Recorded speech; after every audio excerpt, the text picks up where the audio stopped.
I can stand in a field that I know so deeply, looking after animals that I'm really connected to. I can listen to the sounds, the smells. Like, it is a workplace experience that no one else gets, and I love it. It's just so rewarding for me. This is The Producers.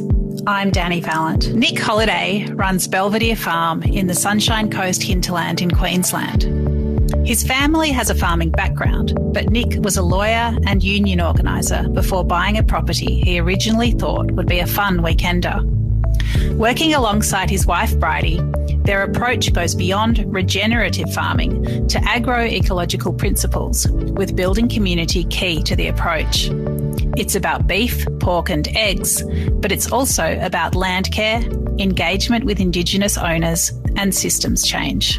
I'm Nick Holliday. My wife Brydie and I run Belvedere Farm, which is a little patch of owned and also leased Jinibara country in the Sunshine Coast hinterland of Queensland. So look, our little valley here of 20 acres that we own at Belvedere is, really this land has been, I guess, abused throughout its history since colonisation in the mid-1800s. It's been a banana plantation, a dairy farm, a pine plantation, a beef cattle property.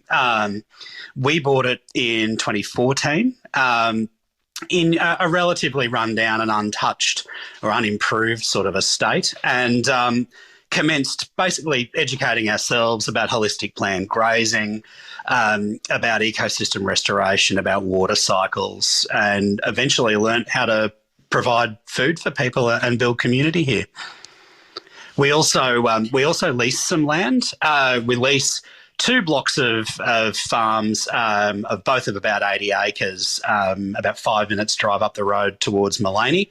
Those are both former dairy farms and had been not used to grow food for decades before we took over the lease, and they'd blown up in woody weeds and other invasive species and were generally just a nightmare for their owners. And we're now using those agro-ecological principles to heal that land and produce food on properties we don't own as well.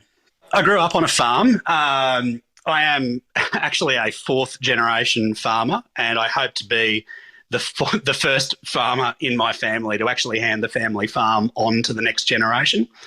My people were peasant farmers in Russia, and then sharecropper cane farmers in Bundaberg, and then, essentially what amounted to sort of back to the land style permaculturalists and hobby farmers on the Sunshine Coast. I went and got a law degree and worked in law firms. I was a union organiser for a long time. More recently, I work for a community organisation that advocates on behalf of farmers. And, when I bought this property, I thought, well, this will be a nice weekender. This is a lifestyle choice for me. We'll come and visit it on weekends while living the white-collar city life. And, my life changed quite dramatically for a number of reasons back sort of 7 or 8 years ago. And I thought, if I don't move to the farm now, I never will. So I did that. And then once I was here, it felt like less of a hobby. I had some beef cattle, I had some chickens, I was feeding people in my community, family and friends, and I thought, perhaps this is actually something that I can do full time. And essentially every decision we've taken since then has been about supporting that, and we're very nearly there now, which is really exciting for me. The hub of Belvedere Farm is the home patch that Nick runs as a holistic grazing operation. Cattle graze at high density for short periods, followed by chickens, creating a natural ecosystem of fertilising, earth turning, pest control and food production. The home farm is 20 acres. It's relatively steep. There's a creek that runs down the centre of it that we've spent a lot of time revegetating and slowing the water in. And it's gorgeous now. That creek runs clear for weeks on end when it rains. We've got all of our paddocks are set up for a holistic planned grazing system. So basically what that means is we put our cattle into particular areas at high density for a day, and then move them on to a new pasture, all controlled with mobile electric fences. And what that means is when they go into a pasture, they eat absolutely everything, they trample absolutely everything, they poop all over absolutely everything, and then they move on. They don't come back to that spot for at least 100 days. What that means is that high impact then has an opportunity to recover, and we get the most amazing pasture here. It just looks incredible. Behind those cattle follows a flock of chickens, which is sort of a natural ecosystem process that a lot of farmers use these days, where they go through and scratch through all the cowpats and eat up all the grubs and worms and things like that. That means that we don't have significant fly problems on the cattle, which allows us to not use as many chemicals as a farmer in our area otherwise would. So it's like a really lovely ecosystem process that also produces heaps of eggs, which is wonderful. And then on the farms that we lease, there's a couple of herds of pasture-raised pigs. They're heritage breed Berkshire pigs that two really great breeders breed for us, and we buy weaned piglets. They move into an area of woody weeds and lantana and wild tobacco, stuff that gives landholders around here absolute nightmares, really, because you've got to spend money and spray chemicals and time and heavy machinery to deal with. We push down a little bit of it with a tractor. We put a mobile electric fence around it. We turn the pigs out.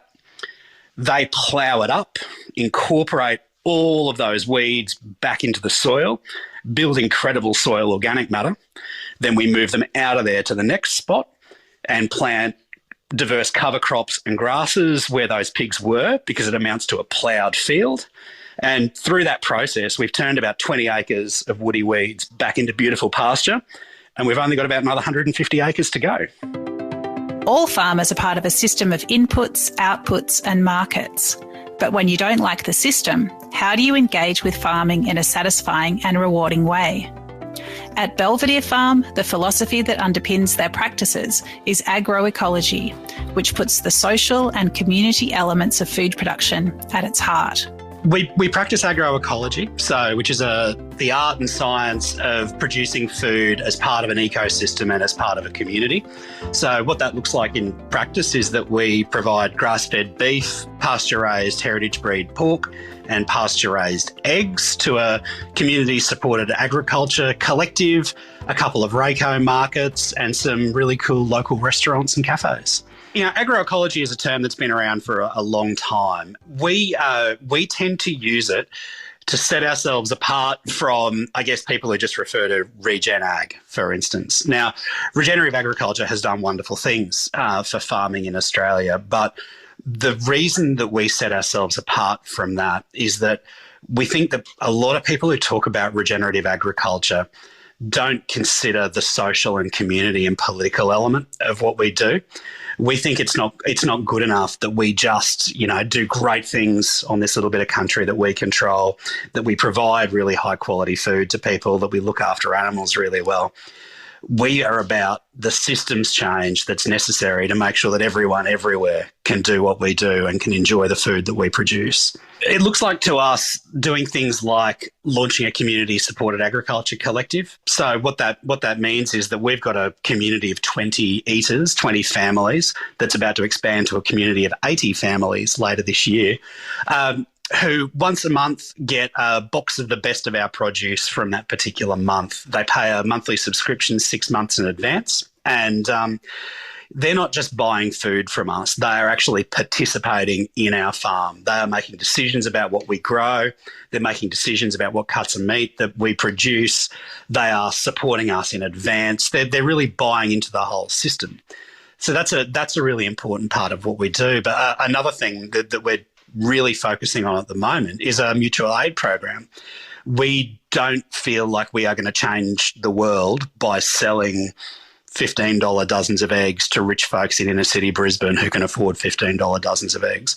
We think that absolutely everybody in our community should be able to access good, agroecologically grown, chemical-free, healthy, nutrient-dense food and, really achieve that food sovereignty that we often talk about. And the way that we're doing that is that we've actually crowdfunded about $10,000, and that will be used to produce food and then distribute it to people in our community who otherwise wouldn't have access to it. Being a small farmer isn't easy. Time-consuming tussles and red tape wrangling often ruin the romance. What kinds of situations has Nick encountered and what has he done about it? I was fortunate to be blessed with a pretty loud voice and no particular fear of authority. And small-scale agro-ecological farmers run into barriers with powerful organisations all of the time. Our most recent example of this is a tussle that we had with the Queensland Rural and Industry Development Authority, who determined that because I still work 2 days a week off farm for a community organisation, that I am not a real farmer. And they denied us assistance with a flood recovery grant when our farm got hammered by the rains earlier this year. So we immediately launched a community campaign. Our supporters wrote hundreds of letters and made dozens of phone calls to ministerial officers. And we got a win in the end. We finally were considered to be farmers by the Rural and Industry Development Authority, which was a great win for us. But what we need to do now is make sure that no one has to fight that battle ever again. The first step that we've taken in that is we've had contact from dozens of people who were also knocked back for the same grant, and we've provided them with a great deal of assistance about how to work that system and get what they deserve. But ultimately, we need this rule changed. We need the way that farmers are classified under these systems to change, to actually take account of the way that food is grown in the modern era. So that's a battle that continues, basically. The principles of food sovereignty are top of mind at Belvedere Farm. Nick isn't just feeding people. He's working to change the way people grow, produce, collaborate and access food in Australia. Things would be much better and healthier if the voices of small farmers and engaged eaters were heard. I actually just finished up my term as the Vice President of the Australian Food Sovereignty Alliance. I've only given that up because my wife and I are actually expecting a baby in September of this year. And what the Food Sovereignty Alliance talks about is good, nutritious food, accessible by everyone in a democratically determined process. So there's a lot in that statement, but you know what that means to me, and what I particularly notice when I look at food systems in Australia is the lack of a democratic determination bias. So if everyone got together, all 24 million of us got together and said, well, we don't really care about animal welfare, we don't really care about nutrient-dense food, we don't really care about the effluent produced by a chicken farm. We don't really care about the terrible labour conditions of workers in industrial chicken farms. We don't care about the fact that my local town that's just down the road from my farm stinks on still nights. We don't care about any of that. What we really want is a $3 roast chook. If we all got together and said all of those things and we had a genuine crack at saying that, I'd give up and go home. I'd go and build a big shed and put 10,000 chickens in it. But actually no one got together and made that decision. The system, Woolies, Coles, Sunny Queen eggs, all of the big processors, all of the big supply chains determined that for us, and that's the choice that we got to make. So what I want to see is the voice of small-scale farmers and the voice of eaters uplifted in this system so that we actually have a real chance of getting a food system that's worth having. If everyone was farming the way that we farmed, and we did a few other smart things like increased links between producers. I mean, unfortunately, small-scale farming in Queensland, in Australia, worldwide, Western worldwide, I should say, is full of sort of rugged individualists who want to do their own thing. If we collaborated as small-scale producers, shared costs, shared transport logistics, rather than me running a little cool room down to Brisbane on the same highway as 10 other producers on the same day every week, if we all collaborated and bought a fridge truck and paid someone to drive it, if we bought a feed mill, if we collaboratively and collectively owned a butcher's shop or an abattoir, if we did stuff like that, we would actually have the power to provide a real alternative. And then we wouldn't be out there selling to $15 a dozen eggs. We would be part of a great big ecosystem that was capable of feeding the nation while also looking after country and people. That's sort of what I'm most excited about. It's not good enough to just say, oh, well, I reckon consumers should make better choices. It's about educating people about ethical food. Because as educated as a consumer might be, when all Woolies is throwing them is the choice between a cage egg, a barn-laid egg and an industrial free-range egg, we are not a real alternative. So it's not the consumer's fault that agroecology hasn't taken off to the extent that it should have. It's about systems, and we just got to keep working to change those systems. Being a small farmer is engaging and rewarding, but it's definitely not easy. What are some of the challenges Nick faces at Belvedere Farm? It's one of the things about being a small-scale farmer. You don't have a break room at work that you can walk into and complain to your colleagues about how terrible your day was or share a success or whatever. And I'm very lucky to have some farmer friends in Queensland who do what I do. And we're in a group chat, and we were only talking about this in our sort of virtual lunchroom the other day. Farming the way that we farm is the most rewarding thing a human could ever do, I reckon, but comes with it incredible stresses and pressure. It's a really interesting dynamic. So, when I'm out rolling up an electric fence and moving the cattle and, watching them slowly move into a new bit of fresh pasture, first thing in the morning, the birds are chirping, I can hear them chomping on the grass. That is just my favourite time of day. But what might happen next is I'll drive over to the lease block and find that the pigs are out on the main road and have to spend an hour running around in the rain and mud putting them back in. Or there's a breakdown and I can't get chicken feed in or whatever.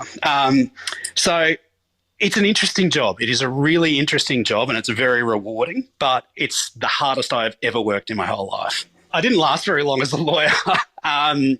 I loved working with clients, but I hated working in law firms. I am not someone who ever wants to put myself in a competitive environment. I want to collaborate with people. I want to lift people up.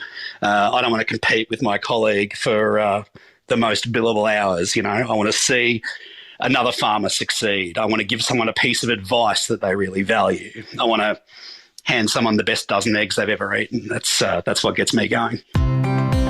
Every Australian farmer is on Aboriginal land, but engaging with that truth is rare. Nick has repatriated a portion of his land to Jinibara people. What is the intention and commitment, and what might the outcomes be? On this particular slice of Jinibara country, it is a very, very direct relationship. This valley was colonised in the mid-1800s. I bought this farm off the family that selected it in the mid-1800s. So between Jinibara people managing this land for 40,000+ years and me, there's only one other surname. So it felt very immediate to me when I bought this place. And I wanted to explore my relationship with that, my relationship with benefiting from that colonisation. And I was very, very fortunate to meet a local culture man, a Jinibara elder, and have some really important conversations. And what that's actually led to is that we've repatriated a slice of this farm, which means that we have given it back to Jinibara people. That is not recorded in a formal lease because we've got a whole bunch of philosophical objections to formalising that type of thing. It is based on concepts of traditional law, concepts of reciprocity, mutual obligation and relationship, basically. So Jinibara mob have got 24/7, 365 days a year ongoing access to a patch of this country, and they can do with it what they want to. At the moment, it's being used for people just to get out and access land and sing up country and practice culture. In the future, we might have even more exciting, even more exciting collaborations where we can do, anything. Growing native foods, making a home here, anything. But what we're really committed to is not being benevolent directors of that process. We will take our lead from mob about what we do here. It's about relationship. It's about that really genuine relationship because, everyone acknowledges country and things like that, but I believe very literally that this is stolen country. and the Jinibara mob were here first. And, we've got to take these brave and uncomfortable steps to start righting some of those wrongs. And I don't think it's an individual's responsibility to fix colonialism. That's nuts. But I do think it's an individual's responsibility to do what you can to make a future that's worth having. Nick's original notion of a weekender has shifted, but he's still working off-farm too. What are his plans for the future? And is he creating opportunities for the next generation? I really want to be a full-time farmer. I know I can do this. I know I'm good at feeding people. The economics of it remain questionable, which I think anyone who's fair dinkum about small-scale agroecology is asking questions about whether they're being fairly rewarded for the hard work that they put in. But yeah, look, we've got a plan to expand our community-supported agriculture program to the point where I can quit my day job and be on the farm 24/7, 7 days a week, 365 days a year. And that's probably not too far off, which is super exciting for us. I would never put pressure on our yet-to-be-born son to become a farmer like I want to be. But what I do want to make sure is that if he wants to take on this farm in 30 years' time, there is a viable farm here for him to do that. And, that's what hasn't been the case for previous generations of my family, Unfortunately, because of all those structural issues that we talked about before, because the terms of trade are so poor, because it is so unprofitable, because it is an isolating job, it's often not an attractive thing for the next generation to go into. So I really think this systems change that we talk about here, about being more collaborative, about being more connected to your consumer, about being a profitable business, frankly, as well, those are the things that will make it possible for another generation to take on this farm. And that's why I'm working really hard on that systems change stuff at the moment. My wife and I are both terrible market gardeners, and we've tried variously to grow corn crops and things like that and have not done a particularly good job of it. But we do actually we've got a little bit of council land out the front of our property that council don't maintain. So in the spirit of stolen land around here, we stole it back and we grew a commercial crop of garlic on it a couple of years ago, which went really well. And we're currently growing a big crop of pumpkins for our CSA members on it. So, we really want to do lots of different things and find what we enjoy and find what we're good at and, most importantly, find what the land wants. We could plough up the front paddock and plant wheat or whatever, but the land doesn't want that. So we're just conducting these little experiments at the moment to work out our future directions, I guess. Belvedere Farm is certainly no picnic, but Nick knows he's made the right decision to be here.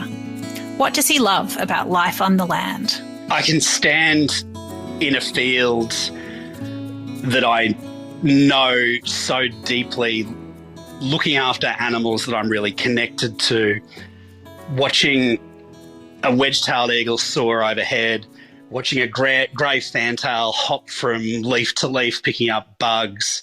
I can listen to the sounds, the smells.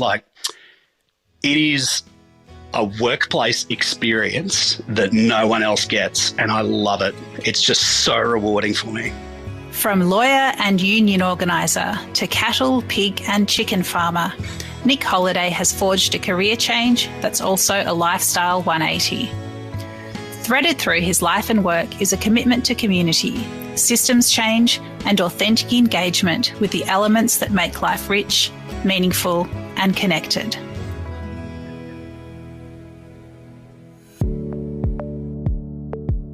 This is The Producers, a Deep in the Weeds production. I'm Dani Valent. Stay tuned as we talk to some of Australia's best farmers, makers and growers.